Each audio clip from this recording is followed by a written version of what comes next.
Matamgi Manipuri Wari channel asibu tabiriba khwai pumnamakpu taram nokjari. Nasisu mahausangom Mangao Thibi Yankai suba tangkak amok buduna lakjari. Mayam punna taminarasi. Numidangi matamni. Ngasi ukriba jingsangan ba madi junglay sanagi matawduda Helena madi tumin layba ngamdre. Masado khwairang khwaisong na bahenjilakli. Masana masabo patazal baso ngamlagdre. Magi phone do paikhatuna Matthew da call tawri. Ring tatlamdayda paikhala I Matthew do. Hello. Lawai de hekta lang thay Helena na. Hauju phawbo thabak pangthokpa ngamdi se kaigino. Helena ge khonjol duda Matthew so songning phawra mali. Khon kharakan ne khamlakdi. Tawdu thabak se phagiro. Matang matam yengdana hekta tawbu yabro. Ngayaki songning baduna Helena sa hairakli. Aduda khangdi. Thabak se thuna pangthokle haibagi nungay ba pawdo engona ta halakadawni. Nangna piyo haiba paisa so aina piridana. Handakti Matthew do kharatap tharakduna. Hoi, ai thuna pangthokna bhotnagi. Wahai du tarba khaktada Helena so hoi mai hairamda kollu fatkakli. Machi buchak charu si haidana kauba langpa Isabellana machi gi kangit hongdo hangdoktuna jang hek tawbagani machi ni isang sangna phonda wari sambagi khonjol tarakpado wari do mawong ama tawmududa Isabella hek jangsinde thong hangge tawramba makuttu so jingsinduna thongjinde da leptuna lay Helena maso songning bagi mayainduna masado phathaba ngamda khonjol khara wangkre Thongjol da layriba Isabella so mayek singna tai majena nganglido makwak wai tahawdraba so thabak se thuna pangthokle haibagi nungaiba pawdo engona tahalakadabani nangna piyo haiba paisa so aina piridana haiba simadi ma mayek singna tahawre karino haina so wakhalduna khalakli kari thabak kari paisa haina hanjen wakhalduda sole Majena mamana banabagi mating tawdoini amuk singlakki magi layrisina konadri haiduna mangondagi laktara lawkribani adugira amuk sukhalli adubu masimak oiramlani haibadi mahak haiba ngamdri karina ngamdriba machigi aduk sawna ngangliba wangangduna amuk sukhalakli majena makoi khanghandana aronba thabak ama tawraba jatla tawragana kari thabak ngayakduda wakhal mafang khanduna Thongjol marumduda tumin leptuna lay. Helena sa hawjiktada nenanta bagi ningsasor asangba mohondorakle. Mikup khara layrabatung Isabella so karisu khangjadaba saduna machigi kangi thongdo haifet hangdoklaga mga kaglitsilakduna machibu kawrakli. Che, imana jakchar sila oi. Helena so manang nupida karisu chingnama poklude. Aduna adom jamna khumlakli. Hoi, lagi. Khongchat leptaba matamgi khongchat na asum chatkibana numit kharani so adumak hawjinkre. Jingsangan ba mana leisian bigi mingda sariba flower soap asiso loisilaktuna matamgi matok inna miyamna khuchinnagadaba numit so hayengda ngairi. Ayuk hek hawgalakpadagi mahak mathaw yamna jilli.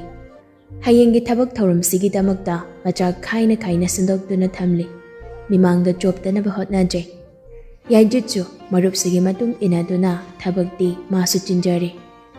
Namidang oishalak na dupawba thabak singdo pak hekloisan bangamdi. Flower som sida lay singdo mapam chana thamba nari. Moy ama anina boket karasim na balak nari. Lay sumakal di suri. Awoba mipung kudingi pukning huda ningay maram sulayti. Makal makakayagi pazaraba lay singdo ubada. Daisy, rose, iris, lavender, tulip, lemonium, sweet pea, daffodil, machu hexui. Atay lay makal kaya masayam kre. Buki same gadaba, same di same jiba, lay mayam si, jingsangan mamahag na, mapam jana lay sing si thamli. Customer singi apambagi matung inna, same na matambani mayam sidi. Lay sing do, matang, mawang ta na thamlakpada, tulips mapado hek yawbaga makutu chaplepi jingsangan bado. Pink, white, purple, orange, black machugi yawriba tulips machu mayamdo mathang sumyenglakpada ꯑꯉꯥꯡꯕ ꯃꯆꯨꯒꯤ ꯇꯨꯂꯤꯞꯁꯇꯨ ꯍꯦꯛ ꯎꯕ ꯃꯛꯇꯗ ꯊꯃꯣꯏꯅ ꯈꯣꯏꯗꯥꯈ꯭ꯔꯦ꯫ ꯀꯔꯤꯕꯨ ꯈꯟꯕꯅꯣ ꯈꯪꯗꯦ, ꯃꯩꯊꯣꯡꯗꯁꯨ ꯃꯃꯣꯟ ꯃꯤꯅꯣꯛ ꯇꯝꯂꯛꯂꯤ꯫ ꯃꯈꯨꯠꯇ ꯃꯥꯅ ꯂꯩ ꯌꯥꯎꯕ ꯒꯝꯂꯥ ꯑꯃ ꯄꯥꯏꯗꯨꯅ ꯂꯥꯛꯄ ꯌꯥꯏꯖꯤꯠꯁꯨ ꯃꯇꯥꯎꯅ ꯇꯧꯔꯤꯕꯗꯨ ꯎꯔꯗꯨꯅ ꯃꯇꯥꯎꯗꯨꯒꯤ ꯃꯅꯥꯛꯇ ꯆꯪꯁꯤꯜꯂꯛꯇꯨꯅ ꯍꯥꯏꯔꯔꯤ, "ꯀꯔꯤ ꯋꯥꯈꯜꯗꯅꯣ ꯃꯃꯣꯟ ꯅꯣꯛꯂꯤꯗꯨꯕꯣ ꯑꯩꯈꯣꯏ ꯕꯣꯟꯗꯨꯕꯣ?" ꯆꯤꯡꯁꯪꯁꯨ ꯃꯃꯥꯏꯗꯨ ꯃꯥꯒꯤ ꯃꯔꯨꯞꯇꯨꯗ ꯑꯣꯟꯁꯤꯜꯂꯛꯇꯨꯅ ꯍꯥꯏꯔꯛꯂꯤ, "ꯃꯃꯣꯟ ꯅꯣꯛꯄꯁꯨ ꯅꯪꯅ ꯊꯤꯡꯕ ꯊꯝꯒꯦꯁꯤꯔꯣ? ꯏꯇꯤꯛ ꯏꯄꯥꯒ ꯅꯠꯆꯗꯦꯗ." ꯃꯆꯤꯟ ꯈꯖꯤꯛ ꯂꯦꯡꯗꯨꯅ ꯅꯣꯛꯂꯛꯏ ꯆꯤꯡꯁꯪ ꯉꯥꯟꯕꯗꯨ꯫ ꯌꯥꯏꯖꯤꯠ ꯃꯥꯁꯨ ꯅꯣꯛꯂꯤ, ꯅꯣꯛꯅ ꯅꯣꯛꯅ ꯃꯅꯥꯛꯇꯨꯗ ꯂꯩꯔꯤꯕ ꯂꯩꯁꯤꯡꯗꯨ ꯁꯨꯝ ꯌꯦꯡꯂꯛꯄꯅꯤ꯫ ꯔꯣꯁ ꯃꯆꯨ ꯃꯆꯨ ꯂꯩꯔꯤꯕꯁꯤꯡꯗꯨ ꯎꯔꯒ ꯑꯃꯨꯛ ꯇꯞꯅ ꯃꯣꯡꯍꯥꯟꯗ ꯍꯥꯏꯔꯛꯏ ꯌꯥꯏꯖꯤꯠꯇꯨ, "ꯔꯦꯗ ꯔꯣꯁꯀꯤ ꯕꯨꯀꯦ ꯑꯃ ꯄꯤꯔꯒ ꯅꯣꯏ ꯑꯉꯥꯡꯗꯨꯒꯤ ꯃꯅꯥꯛꯇ ꯆꯠꯂꯒ ꯅꯨꯡꯁꯤ ꯐꯣꯡꯗꯣꯛꯂꯨꯕꯅꯗꯤ ꯆꯨꯝꯕꯅꯤꯗꯅ." ꯃꯣꯡꯍꯥꯗ ꯑꯗꯨꯝ ꯈꯨꯝꯂꯛꯂꯤ ꯆꯤꯡꯁꯪ ꯉꯥꯟꯕꯗꯨ, "ꯅꯪꯗꯣ ꯅꯣꯏ ꯑꯉꯥꯡꯗꯨꯒꯤ ꯄꯤꯕꯤꯌꯨ, ꯑꯩꯒꯤꯗꯤ ꯌꯥꯔꯅꯤ." "ꯑꯩꯒꯤꯗꯤ ꯑꯔꯥꯏꯕꯅꯤꯗ, ꯑꯩꯈꯣꯏꯗꯤ ꯂꯞ ꯇꯧꯅꯔꯕꯅꯤ. ꯅꯣꯏꯒꯤ ꯐꯣꯡꯗꯣꯛꯅꯗꯕꯗꯨꯒꯤ ꯋꯥꯅꯤꯅꯦ ꯑꯩꯅ ꯍꯥꯏꯁꯤꯅ." "ꯍꯣꯏ ꯑꯩꯈꯣꯏꯁꯨ ꯐꯣꯡꯗꯣꯛꯅꯗꯕꯩ ꯋꯥꯅꯤ, ꯂꯞꯇꯤ ꯑꯗꯨꯝ ꯇꯧꯅꯩꯕ." "ꯅꯪꯅ ꯐꯣꯡꯗꯣꯛꯇꯅ ꯁꯨꯝ ꯂꯩꯔꯤꯉꯩꯗꯅꯦ ꯂꯝꯕꯤ ꯅꯥꯀꯟꯗ ꯂꯦꯞꯄ ꯑꯃꯅ ꯄꯨꯖꯈꯤꯅꯤꯀꯣ." "ꯃꯣꯏꯅ ꯄꯨꯒꯦ ꯍꯥꯏꯔꯁꯨ ꯑꯉꯥꯡꯅ ꯌꯥꯔꯣꯏ. ꯑꯉꯥꯡ ꯃꯁꯥꯅ ꯌꯥꯗꯅ ꯂꯝꯕꯤ ꯅꯥꯀꯟꯗ ꯂꯦꯞꯄ ꯃꯥꯅ ꯍꯦꯛꯇ ꯄꯨꯕ ꯉꯝꯄꯣꯟꯇꯦꯗ." ꯑꯁꯤ ꯍꯥꯏꯗꯨꯅ ꯅꯣꯛꯂꯛꯂꯤ ꯆꯤꯡꯁꯥꯡꯗꯣ꯫ ꯌꯥꯏꯖꯤꯠꯁꯨ ꯅꯣꯛꯂꯗꯨꯅ, "ꯄꯛꯇꯕ ꯌꯥꯝ ꯍꯦꯟꯖꯤꯜꯂꯝꯃꯦꯅ ꯅꯪꯗꯤ. ꯑꯗꯣ ꯑꯉꯥꯡ ꯃꯁꯥꯅ ꯌꯥꯗ꯭ꯔꯁꯨ ꯂꯝꯕꯤ ꯅꯥꯀꯟꯗ ꯂꯦꯞꯂꯤꯗꯨꯅ ꯃꯥꯒꯤ ꯈꯣꯡꯕꯤ ꯈꯣꯡꯅꯥꯎ ꯃꯌꯥꯝ ꯑꯃ ꯂꯣꯏꯅꯔꯒ ꯅꯝꯗꯅ ꯐꯥꯈꯤꯕꯁꯨ ꯌꯥꯔꯤ ꯄꯣꯠꯅꯤꯗ." "ꯌꯥꯔꯤ, ꯇꯥꯅꯤꯡꯗ꯭ꯔꯦ. ꯅꯪꯒꯤ ꯋꯥꯔꯤꯁꯦ ꯑꯐ ꯅꯨꯡꯉꯥꯏ ꯑꯝꯇ ꯍꯥꯏꯔꯗꯤ. ꯑꯗꯨꯏ ꯁꯔꯨꯛ ꯅꯊꯧꯗꯨꯝ ꯇꯧꯔꯁꯨ ꯆꯠꯂꯨ. ꯊꯕꯛꯁꯦ ꯁꯠ ꯂꯣꯏꯁꯟꯅꯕ ꯇꯧꯁꯦ. ꯗꯤꯅꯔꯁꯨ ꯑꯩꯅ ꯑꯣꯔꯗꯔ ꯇꯧꯈ꯭ꯔꯕꯅꯤ. ꯁꯤꯗ ꯆꯥꯊꯣꯛꯂꯒ ꯌꯨꯝꯗ ꯅꯦꯅꯥ ꯇꯥꯅ ꯍꯜꯂꯁꯦꯅ." "ꯍꯣꯏꯅꯦ ꯍꯣꯏꯅꯦ, ꯑꯩꯕꯨꯗꯤ ꯏꯊꯧ ꯇꯧꯖꯧꯔꯒꯦ. ꯑꯗꯣ ꯅꯪꯁꯨ ꯋꯥꯈꯜ ꯑꯃꯗꯤ ꯈꯟꯕ ꯐꯩꯀꯣ. ꯔꯦꯗ ꯔꯣꯁꯁꯦ ꯄꯨꯔꯒ ꯑꯊꯨꯕꯗ ꯅꯨꯡꯁꯤ ꯐꯨꯡꯖꯍꯧ." ꯑꯁꯤ ꯍꯥꯏꯔꯝꯂꯒ ꯅꯣꯛ ꯅꯣꯛꯇꯨꯅ ꯌꯥꯏꯖꯤꯠꯁꯨ ꯃꯅꯥ ꯂꯩ ꯌꯥꯎꯕ ꯒꯝꯂꯥ ꯄꯔꯦꯡ ꯊꯝꯂꯤꯕꯗꯣꯝꯗ ꯆꯠꯈ꯭ꯔꯦ꯫ ꯅꯤꯡꯁꯥꯁꯣꯔ ꯑꯁꯥꯡꯕ ꯑꯃ ꯍꯣꯟꯗꯣꯛꯂꯒ ꯃꯊꯧ ꯃꯈꯥ ꯆꯠꯊꯅꯕ ꯃꯃꯥꯏꯗꯨ ꯂꯩꯁꯤꯜꯂꯛꯂꯦ꯫ ꯂꯩꯔꯤꯕ ꯔꯦꯗ ꯇꯨꯂꯤꯞꯁ ꯃꯌꯥꯝꯗꯨꯗ ꯃꯈꯨꯠꯅ ꯇꯞꯅ ꯊꯦꯡꯉꯤ꯫ ꯍꯥꯟꯅꯒꯤ ꯃꯇꯧꯒꯨꯝ ꯃꯤꯅꯣꯛ ꯑꯃ ꯉꯥꯟꯊꯣꯏꯔꯛꯏ ꯆꯤꯡꯁꯪ ꯉꯥꯟꯕ ꯃꯥꯒꯤ ꯃꯩꯊꯣꯡꯗ꯫ ꯅꯨꯃꯤꯗꯥꯡꯒꯤ ꯄꯨꯡ 10 ꯇꯥꯒꯗꯧꯔꯦ ꯆꯤꯡꯁꯪ ꯉꯥꯟꯕꯅ ꯃꯌꯨꯝ ꯌꯧꯔꯛꯄꯗꯣ꯫ ꯍꯌꯦꯡꯒꯤꯅꯤ ꯍꯥꯏꯕ ꯊꯕꯛ ꯑꯃꯇ ꯈꯥꯛꯂꯝꯗꯅ ꯊꯕꯛ ꯄꯨꯝꯕ ꯂꯣꯏꯁꯤꯜꯂꯝꯂꯒ ꯍꯜꯂꯛꯄꯅꯤ꯫ ꯃꯁꯥꯗꯨꯁꯨ ꯏꯆꯣꯛ ꯆꯣꯛꯊꯔꯦ꯫ ꯅꯣꯡꯐꯨꯡ ꯉꯥꯟꯕꯗꯒꯤ ꯑꯃ ꯆꯦꯟ ꯆꯣꯡꯗꯨꯅ ꯍꯣꯠꯅꯕꯗ ꯀꯥꯗ ꯍꯦꯛ ꯆꯪꯂꯛꯄꯒ ꯃꯐꯤ ꯍꯣꯡꯗꯣꯛꯇꯨꯅ ꯕꯥꯠꯔꯨꯝꯗ ꯆꯪꯗꯨꯅ ꯏꯔꯨꯖꯊꯣꯛꯂꯦ꯫ ꯀꯨꯏꯗꯦ ꯂꯨꯖꯕ ꯂꯣꯏꯔꯗꯨꯅ ꯃꯁꯝ ꯑꯆꯣꯠꯄꯗꯨ ꯇꯥꯋꯜꯅ ꯇꯩꯊꯣꯛꯇꯨꯅ ꯊꯣꯔꯛꯂꯒ ꯐꯃꯨꯡꯗ ꯂꯩꯔꯤꯕ ꯃꯥꯒꯤ ꯐꯣꯟꯗꯨ ꯄꯥꯏꯈꯠꯂꯦ꯫ ꯉꯁꯤ ꯅꯨꯃꯤꯠꯁꯤꯒꯤ ꯑꯣꯏꯅ ꯃꯍꯥꯛꯅ ꯆꯤꯡꯂꯩ ꯁꯅꯥꯗ ꯄꯥꯎ ꯐꯥꯎꯗ꯭ꯔꯤ, ꯍꯣꯏꯃꯩ ꯀꯔꯤꯁꯨ ꯍꯥꯏꯗ꯭ꯔꯤ꯫ ꯉꯔꯥꯡ ꯅꯍꯥꯟꯅ ꯋꯥꯗꯤ ꯃꯦꯜꯂꯝꯕꯅꯤ, ꯍꯌꯦꯡꯗꯤ ꯀꯀꯥꯝ ꯆꯥꯁꯤ, ꯊꯕꯛ ꯆꯤꯜꯂꯤ, ꯑꯗꯨꯕꯨ ꯊꯦꯡꯅꯁꯨ ꯊꯦꯡꯅ ꯄꯥꯎꯗꯤ ꯐꯥꯎꯔꯛꯀꯦ, ꯅꯪ ꯉꯥꯏꯔꯝꯃꯨ, ꯑꯗꯨ ꯌꯥꯝ ꯊꯦꯡꯅꯗꯤ ꯑꯗꯨꯝ ꯇꯨꯝꯊꯣꯛꯎ ꯍꯥꯏꯅ ꯐꯖꯅ ꯍꯥꯏꯈꯤꯕꯅꯤ꯫ ꯅꯨꯄꯤ ꯃꯆꯥꯁꯤꯅꯁꯨ ꯍꯔꯥꯎ ꯍꯔꯥꯎ ꯉꯥꯏꯔꯝꯒꯦꯅ ꯍꯥꯏꯔꯛꯈꯤꯕꯅꯤ꯫ ꯃꯁꯝ ꯇꯩꯊꯣꯛꯂꯝꯕ ꯇꯥꯋꯦꯜꯗꯨ ꯂꯦꯡꯕꯥꯟꯗ ꯁꯠ ꯌꯥꯟꯁꯤꯜꯂꯒ ꯅꯨꯄꯤ ꯃꯆꯥꯗꯨꯗ ꯀꯣꯜ ꯇꯧꯏ꯫ ꯇꯝꯅꯕꯒ ꯅꯪꯍꯧꯕ ꯖꯥꯠ ꯅꯠꯇꯦ, ꯀꯣꯜꯗꯨ ꯁꯠ ꯑꯗꯨꯝ ꯄꯥꯏꯈꯠꯂꯛꯂꯤ꯫ ꯏꯅꯨꯡ ꯅꯨꯡꯁꯤꯕ ꯈꯣꯟꯖꯦꯜꯗꯨꯅ ꯅꯨꯡꯁꯤꯅ ꯃꯥꯕꯨ ꯀꯧꯔꯛꯂꯤ꯫ "ꯀꯀꯥꯝꯆꯥ." ꯅꯣꯛꯃꯤ ꯅꯣꯛꯃꯤ ꯈꯣꯝꯂꯤ ꯅꯨꯄꯥ ꯃꯥꯅꯁꯨ꯫ "ꯍꯧꯅꯦ, ꯑꯗꯣ ꯁꯅꯥꯕꯨ ꯇꯨꯝꯗ꯭ꯔꯤꯕꯣ?" "ꯀꯩꯅꯣ ꯀꯩ ꯋꯥꯍꯪꯅꯣ ꯑꯗꯨꯕꯣ? ꯏꯆꯥꯎ ꯍꯦꯛ ꯆꯥꯎꯈꯩ ꯃꯊꯣꯡ ꯆꯥꯗꯕ ꯋꯥꯍꯪ ꯍꯪꯉꯤꯅꯦ." "ꯁꯤꯕꯨ ꯀꯔꯤꯗ ꯃꯊꯣꯡ ꯆꯥꯗ꯭ꯔꯒꯦ? ꯇꯨꯝꯗꯕꯩ ꯐꯣꯟ ꯄꯥꯏꯈꯠꯂꯛꯏꯁꯤꯗ ꯇꯨꯝꯗ꯭ꯔꯤꯕ ꯍꯪꯂꯛꯄ ꯋꯥꯍꯪꯁꯤꯕꯨ ꯃꯊꯣꯡ ꯆꯥꯏ ꯍꯥꯏꯗꯣꯏꯔꯣ?" ꯆꯤꯡꯁꯪꯗꯨ ꯅꯣꯛꯂꯗꯨꯅ, "ꯍꯣ ꯑꯩ ꯂꯥꯟꯖꯔꯦ. ꯂꯥꯜꯂꯤꯁꯤꯗ ꯂꯥꯟꯗꯦ ꯍꯥꯏꯅꯤꯡꯉꯤꯔ ꯈꯪꯗꯦꯅꯦ ꯀꯀꯥꯝꯆꯥꯏꯁꯦ." "ꯅꯠꯇꯦ. ꯑꯗꯣ ꯍꯜꯂꯛꯇ ꯉꯥꯏꯔꯤꯕꯣ?" "ꯉꯥꯏꯔꯤ. ꯍꯌꯦꯡꯒꯤ ꯊꯕꯛ ꯑꯝꯇ ꯈꯛꯂꯝꯗ꯭ꯔꯕ, ꯂꯣꯏ ꯁꯤꯟꯗꯣꯛ ꯁꯥꯗꯣꯛꯂꯒ ꯊꯝꯃꯝꯃꯤ." ꯐꯥꯒꯤ ꯑꯣꯏ ꯀꯩ ꯑꯣꯏ ꯍꯥꯏꯔꯛꯂꯝꯃꯤ ꯅꯨꯄꯤ ꯃꯆꯥꯗꯣ꯫ "ꯀꯩꯅꯣꯝ ꯍꯥꯏꯒꯦ?" "ꯍꯥꯏꯅꯤꯡꯕꯗꯣ ꯍꯥꯏꯌꯨ." "ꯍꯌꯦꯡꯋꯥꯏꯅꯦ ꯑꯩꯅ ꯂꯥꯏꯔꯤꯛꯀ ꯇꯝꯕ ꯂꯣꯏꯔꯒ ꯐ꯭ꯂꯥꯋꯔ ꯁꯣꯞꯁꯦ ꯑꯩꯅ ꯐꯝꯒꯦꯀꯣ, ꯀꯀꯥꯝꯆꯥꯅ ꯇꯣꯂꯣꯞ ꯈꯔ ꯁꯥꯕꯤꯌꯣꯕ." ꯍꯥꯏꯔꯛꯂꯤꯕ ꯅꯨꯄꯤ ꯃꯆꯥꯗꯨꯒꯤ ꯋꯥꯗꯨꯗ ꯅꯣꯛꯂꯤ ꯅꯨꯄꯥ ꯃꯥꯁꯨ꯫ ꯅꯨꯄꯤꯁꯤꯅ ꯃꯥꯒꯤ ꯄꯥꯎꯈꯨꯝ ꯄꯤꯗ ꯅꯣꯛꯇꯨꯅ ꯂꯩꯕꯗꯨꯗ ꯍꯥꯏꯔꯛꯏ ꯅꯨꯄꯤ ꯃꯆꯥꯁꯤꯁꯨ ꯄꯩꯔꯤꯒ ꯇꯧꯗꯨꯅ, "ꯀꯩꯅꯣ ꯐꯝꯍꯟꯅꯤꯡꯗ꯭ꯔꯤꯔꯣ?" ꯅꯣꯛꯄꯗꯨ ꯂꯦꯞꯂꯒ ꯏꯇꯞ ꯇꯞꯅ ꯅꯨꯡꯁꯤꯅ ꯈꯨꯝꯂꯛꯂꯤ꯫ "ꯑꯣꯏꯍꯟꯗꯣꯏꯅꯤ ꯅꯪꯒꯤ ꯅꯃꯤꯡꯗ ꯅꯃꯥ ꯄꯥꯟꯗꯣꯏꯅꯤ, ꯁꯅꯥꯒꯤ ꯃꯤꯡꯗ." "ꯑꯗꯨꯗꯤ ꯇꯣꯂꯣꯞ ꯈꯔ ꯌꯥꯝ ꯄꯤꯌꯨꯀꯣ." "ꯅꯪꯒꯤꯅꯦ ꯍꯥꯏꯔꯒ ꯀꯩꯒꯤ ꯇꯣꯂꯣꯞꯅꯣ ꯑꯩꯅ ꯑꯃꯨꯛ ꯄꯤꯗꯣꯏꯁꯤꯅ?" Hꯧjikti atopa ngang na phamkini. Hayang nang na laik tambaga loiraga dang na mukpham. Mapuga oiraga. Khali hairi e nupi macha sisu. Kakamcha gai gase kasum thokna basanate. Kai gino adoga kai khalaga no ba. Kakamcha na aina flower shop sige mapu heningen haise. Matik chabo achumba paukhumde mikop sida napa mana piningdre. Adana tumin laiselle. Jingsang na tumin laisin badoda jinglaido magi Mangao Thibi gi nuksitu kanglakle. Kakamcha na flower shop ki mapu aino heni haise hayangwai aise kakamcha gi nupi hendoine na nakoina na hari na tra. Hairakliba wadu tabada ka hena nukwa phawre jingsangdo. Adobo noklakte mikup sida man higloktabada hanjalakadawribani nupi macha sina. Adobo man tumin laisinlabaso nupi macha sidi hende makadum tarakli. Ainung siri na tro kakamcha ise. Handagti tap na kumlai nupa maso. Bab na dalanya mong na sasagat ka no me sana nang ba. Hayang ning khairakpada amuk nan ni haiba. Mana harido karishuta dabagum taraso nakong amadda taraga amada phawdokkibagum wahang oina tawsilakli jinglaido. Karam kandano kyang watlige ba. Kakamcha gi na jinduna aibu nung se haidoise. Ai mikupto matamdo ngai bada ware ba. Ado kakamcha na aibu nung se soidan haibinu ba hayardine warsawana ai dum ngai ge. Matamoy de tomen napi macha sige wahang sige paukhom pijai nupa maso. Nasi ahing sida ngairi nang nangai gadaba. Haying di soidana aina nangi na famda nungsi na haigani. Ayingi sanadaw wana ngai jaba mikupda haying ni haying. Jingsang na wahay ama phaw sa hayrakta tumin laike baduda napi machado khonjal khara kalap na hayrakli. Ho paukhum pame paukhum aigi wahangi paukhum pame. Khamla I handakti nukmi lakna boy kai boy. Ngai badakal basatum lakjani. Nupadogi wahaduda nungthorakli jinglaido. Nokliba duda ayat papirude. Ahoyna dum nupi macha sina nokliba khonjasi thawai tana tajaduna lay nupa maso. Nokpadu khara taptharakpaga wahang amaso hanglai jinglaina. Ado flower shop tuda nachomde hapoidro. Aindi adu hapai wakhal oirudre. Ado dukan se famdoriba nupi macha duna hapsen hairakpadai aina supajaba wakhalloni khanduna haplagena khali. Kariya nupiduna hapsaibe haptoineba. Mana hairina hekta hapanatida. Phajaba wakhalon oinbagi hapani. Isaw henjela nupi machado. Kakamcha gi sei nupida pamira. Sana kato karan yam ngangnugo icha nupi singni. Isaw lang nambadagi nungmi khamlakli. Was pakhalore di. Pakhatni nangdi. Ado kakamcha. Takhelaiga chingong lega puna semina bana chum yaudi bibiu ko.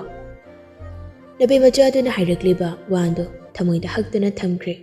Wakhalduda so chusin handuna thamkri nupa mana. Hoi piraki. Kaunu ko kaunroyi. Ado ay tumagi. Tumtho. Mangso nungaiba mangu ko. Hoi kakamchao jage mangda. Noklaga khumli nupado. Tumu. Lacy and bee flower shop so sangakre. Khochinakre mayamgi maphamda.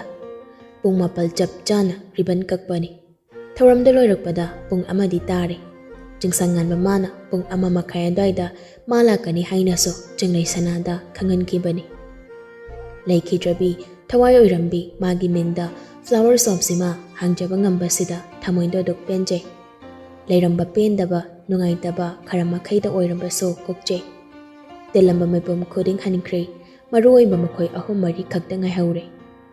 Mayam hanakrabada jingsangan baso khutlei thuna red tulip ki bouquet ama simna balakne. Tulip manga tara khakta wanate. Aduk yami tulip singdo. Aduk chawna sembani bouquet do. Matawgi matawduda yaijina changsilakduna hairakli. Tulip bouquet sidi kadawdeba. Ribbon do kishin khumlakli jingsangdo. Pinabani. Kanada Mapuda Mataw na hairakli do yaijit babtay nukmi hairakli red rose oina tawdana dangi tawrodo na wahay do hairam do na mana semjaba tulip bouquet do pairaga thokre yaijit so karimu khalakpano khangde rose sing thamliba adomda janglak do na red rose tu taramuk longthoi. Adudagi baby's bread khara amaga lawthораklaga hanagi mafamduda changsilaktuna bouquet semnaba tawi. Yaijitki matawduda flower somsibu phamlibi nupido changsilaktuna hairakli. Dada ai semjaura. Nokmi khomna yaijitchu. Yarani. Haiba watlaso ai dum semge. Mana hen harang janaba. Yaijitki wanduda nupido noglakli. College ki lambidu mi itak ta ingasidi. Class matamoy banaso oiramba tare. Satra sing apanda lambida icha chamba ude. Aroiba class oy banina thawai yaujaba mahairoi khara khaktangni class yauri badoso. Atai mahairoi phanayamdi hanakrabani. Jinglei sanaso jingsangan balakani haibadoda class yaungtabi thorakli. Nupaduna lakani haiba pungdudagi minute khara ngankhatna man thorakbani. Lambi matayduda leptuna nupasibu lakpa ngaiduna lay. Nakyatu mi itak takli.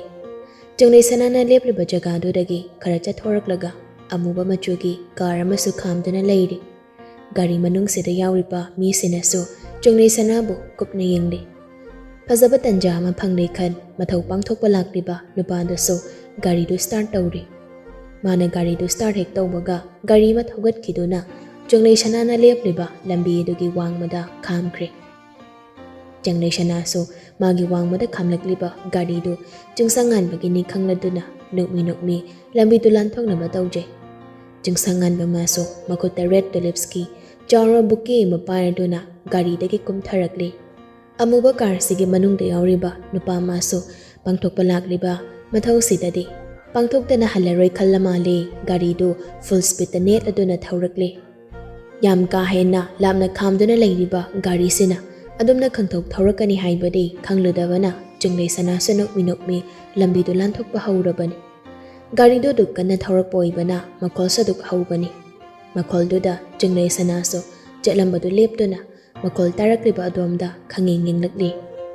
Jingsangan bamasoni gari gi thauriba makhol duda yengthorakli. Tawrakliba oirakliba maongduda jinglei sanadi masalu ithak thakatkre. Gyan menga tajadri mamit sangtrik yengtuna laikre. Manangdangna speed kana thaujilakliba gari duda. Adok nakna kana thaurakliba gari kuthaudu obada nupi machado lepliba domda yenglaga khonjal hauna laurakli nupa manaso. Sana makuta pairamba tulips bouquet do leimaida takre. Jinsinduna lambi mayai waida leplibi nabi machasibu gari na thomda naba hotnage khan nupa maso ipa pakhatna kongfam machi lengduna jinsinge tawbani. Speed kana thaurakpa gari duna jinglei sanabu safu kana thomkhibado. Gari do mafamduda mikup amata supan tharamda adumak yangna thauduna chatkre. Adok sapu kana thomlamboi bana jinglei sanaso paithokduna tai. Yamna wana mamit iran thangna nupasige maikei deng jarakli. Koineng lambanatte mikup khara khakne. Adumak mamit uishankre mipanda panduna leiramba marik chawmun pirang maso tathot lambi khazai thakta sintharakli. Makoktagi sintharakpa ina lambi doso pumngang hek ngangli. Metmangda thokliba uriba matawdo jingsangan bambadi. Akoi bagi dungsit nungsa jab lep kibagum phawri masang phawba sorhon gani kawri. Second khara mangduna le. Lankak manak aduwaida mi khara leiramba doso accident thokpagi makholduda jinsinnarakli. Arts ki canteen dagi thorakpa mahairoi nupa taret nipalga tan janaruri jinglei sanabu thomlamduna hanneyengda gari duna thorakpaga.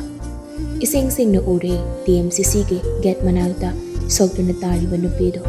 Makoy ani ahumdo mamit magnasu uhauribani gari duna jinglei sanabu thomkibado. Gari duna makoy gi mapahiklan kibaga nupa amana khamduna leiriba magi bike dura tongkhalanga search start tawranga hathu hairakli. Bye gari setanasi. Asi hairamduna masu gari do full speed da laikhallaga thawkre.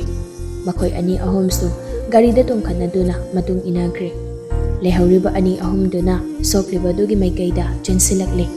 Minute phade jingsangan mamana taranga mada lairubado mi sing jinsinnarakpagi khonjalduna yan khangta tarai. Makeup amata pantharuba tawda jinsilai. Ikenglakta gyan mangduna lairibi magi thawai manakta.